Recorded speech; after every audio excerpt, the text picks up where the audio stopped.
on that. OK, well, let's talk about truancy now. Last year, nearly 16,500 people were taken to court in England for truancy offences. That's up a quarter on the figures for 2013, when just over 13,000 parents were prosecuted. Around three-quarters of those charged last year were found guilty. That is a rise of nearly a quarter, 22%, at least on the year before. And of those found guilty, just over 9,200 people were fined, and fined an average of £172. 18 people, so we're talking about a fairly small number, 18 people were actually sent to prison, with more than half of them being women. Well, Stuart Sutherland paid nearly £1,000 in fines and court fees after taking his children on holiday in term time. He says he'd do it again because holidays make important family memories. They seem to be teaching now, taking the kids on holiday more serious than actually truancy.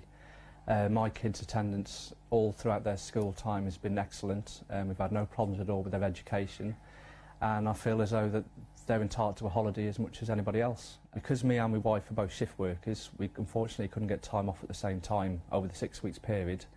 And being as the kids had done out without holiday for so many years, we decided we were going to take them this year, and we took them a week after the kids had gone back to school. Unfortunately, the new legislation has just kicked in where you can no longer take your sick kids out for the 10-day period. So we've got landed with the penalty notices, £60 per parent per child, when we turn back from the holiday. We got in touch with the council and the schools to explain the situation that we were put under, what I do for a living, and obviously with my wife as well. And the council basically told me there was no appeal process. We'd take the kids out of school, we deprived them of 5 days education, so unless we wanted to end up in court, we were to pay it. So I ended up having to make a stand and actually went to court to fight it. It wasn't the actual money of the fine I ended up with, and what annoyed me the most, it's the fact that I've now got a criminal record for it. It was nothing to do with the price of the holiday whatsoever. But I've always said, you know, if I can take my kids during the 6 weeks, I would do. It's just, well, I mean, education doesn't just finish at the school gates, and my personal opinion is that families, if they play together, they tend to stay together. We have very little time together as a family as it is, and we needed a break away from everybody else, just as a family. Well, that's one view. Should parents face jail if their child misses school, or should there be more cooperation between them and teachers? Joining us now to discuss that, the Vice President of the Association of School and College Leaders, Alan Folds, and John McDonald, who's with the charity Family Holiday Association. Gentlemen, a very good morning to both of you. John McDonald, let's start with you, because you're part of a campaign group that's trying to encourage a view which supports parents who actually holiday during term time. Should the state criminalise those parents who do that? I think as a general rule, you know, education is very important, and children should attend school. I don't actually agree with you that we're part of a campaign saying that children should go on holiday during term time, but I do think it is very important that from the Family Holiday perspective, Family Holiday Association perspective, that a common sense view is applied, and that where it's necessary, particularly for families who otherwise couldn't afford a break, and it would deliver real benefits to the family, head teachers can and should take a very sympathetic and common sense view. Alan Folds, on the criminalising point, even up to the point of imprisoning somebody, the test of reasonableness surely is that people would be prepared to accept if genuine, abuse of children, genuine harm was being visited upon children by their own parents, then a custodial sentence might be appropriate. But for simply taking a child out of school such that they can take a holiday? It really does seem to be a matter that the fixed penalty notice system and the need for head teachers to be firm relates, of course, to the prime responsibility, which isn't new, for parents to make sure they take their responsibility for getting children to school.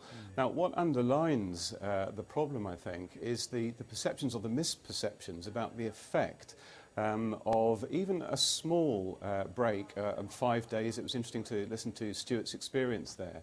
But the evidence is very, very clear that academic attainment is significantly harmed. if there is absence from school, which really underlines the need for such a firm stance to be taken. Alan, can we just reflect on that for a second? And I'll help along the way, hopefully, with this quotation from the Department for Education, because it says this today: "It is a myth that missing school, even for a short time, is harmless to a child's education. Our evidence shows missing the equivalent of just 1 week a year from school can mean a child is a quarter less likely to achieve good GCSEs, having a lasting effect on grades." Now, you know, some parents will be scratching their heads, particularly going into the summer holidays, when they see their children, you know, watching videos and the week before they break up for the school exams, playing board games, dressing up as Victorians, etc., etc., not being drilled endlessly in their times tables. The message from teachers is that, excuse me, this time doesn't matter that much.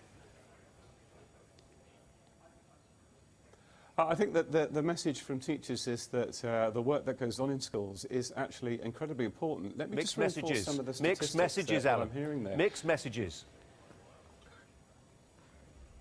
Well, I think the message is very clear that education is a once-in-a-lifetime only experience, and it's really important, and we should be very keen to get our children into school and to keep them there. And actually, it's interesting, if you look underneath the statistics, it's very clear to me that the very large majority of parents are completely on side with this. And that's part of effective communication from schools, so that there are in fact no surprises, and parents are very well aware of the stance that schools will take when necessary.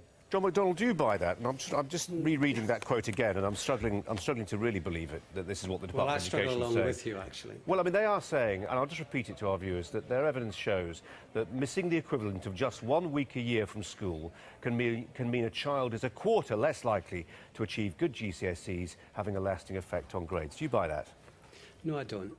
I'm sitting in your Millbank studios in the middle of the City of London, one of the richest cities in the world. Yet just a couple of miles down the road, I can visit schools where some children have never seen the River Thames. Don't tell me, like the parent said, you know, education doesn't stop at the school gates. There are many, in fact millions of families in the UK who can't afford even the simplest break away from home. They need help, and I think that the benefits that accrue to a family, to the child, to the pupil, and to the school are really much more than them losing a couple of days at school. And I think the point you make is very valid, and I would challenge that research. Of course, it's stating the obvious, isn't it, that going to school is important for your education. But equally, if you're consigned to staying within the boundaries of a housing estate and never going beyond it, that doesn't do much good for your education either. And should we consider this point too, that in a world where the government seems determined to make sure that every single parent, regardless of gender, is spending all their working hours in the workplace rather than at home with the family, these family holidays become ever more vital? The Family Holiday Association, we help something like 3,500 families every year to get a break. And most of those breaks are during term time. But, and it's very important this, those breaks are provided with the authority of the head teacher. We work with schools from Rochester in Kent to Glasgow in Scotland, and those head teachers that we work with are great advocates of the importance of holidays, even for if those holidays land in the middle of school term time. Appropriate school term time, of course, not just before holiday, before exams or the like. Head teachers understand the importance of breaks, particularly for families who otherwise couldn't afford let me just them. reflect on what head teachers do or do not understand with Alan, because we do hear these stories, and it's all, you know, we shouldn't reflect on hard cases which make bad law because they can tell a particular story which isn't reflective. But we do hear stories, don't we, for instance, about parents who apply right to the head teacher and say, we want to take our daughter out for a week during term time, and they get a response which suggests that's okay. They try a different school where their son is and get a completely different response. So we get those mixed messages again. It's not a consistent line being taken. Yeah, I think the mixed messages are a difficulty, but where the consistency can come in can be in the community that the parents relate to. And I think that John's point about discretion is actually very powerful and very important. Where there are families who could be in severely disadvantaged or very, very difficult situations, it is important that head teachers work very closely with parents. And there needs to be a bit of finesse in terms of the way that that discretion can be interpreted. But just in terms of buying the statistics again, can I just return to that briefly and just tell you the situation for my school? If a child attends 95 to 100%, they stand a 90% chance of getting an absolutely clean sweep of good GCSE grades. Attendance below 90%, and I don't think our school will be exceptional with this, will bring that chance down by half. You know what we're doing here, Alan, you know what we're doing here? We're conflating two types of truancy, aren't we? We're conflating what I might describe as benign truancy, which is what we're talking about now, with actual neglectful truancy. And there's a huge difference between a parent or parents who are trying to get a cheaper holiday for them, for their family, and a parent who just can't be bothered to make sure their child goes to school. There's a world of difference between those two things. What about the role model for children later in life? Obviously, attendance at a workplace and through employment is equally important, and I think that children pick up the wrong message if they think that there are exceptions to that, and they may be confused through that and actually prefer to be in school and ensuring that they are achieving really, really well. Because that's actually where head teachers and parents have the same thing in mind, and that's the life chances of young people looking much, much longer. John McDonald, these were Michael Gove's reforms when he was still at the Education Department, and we ought to reflect upon the fact, and Alan's talking about statistics, there's one key statistic here, which is the actual levels of absenteeism and truancy, which are actually at a 9-year low. So the medicine may be pretty toxic, for some people at least, but it does seem to be doing a job.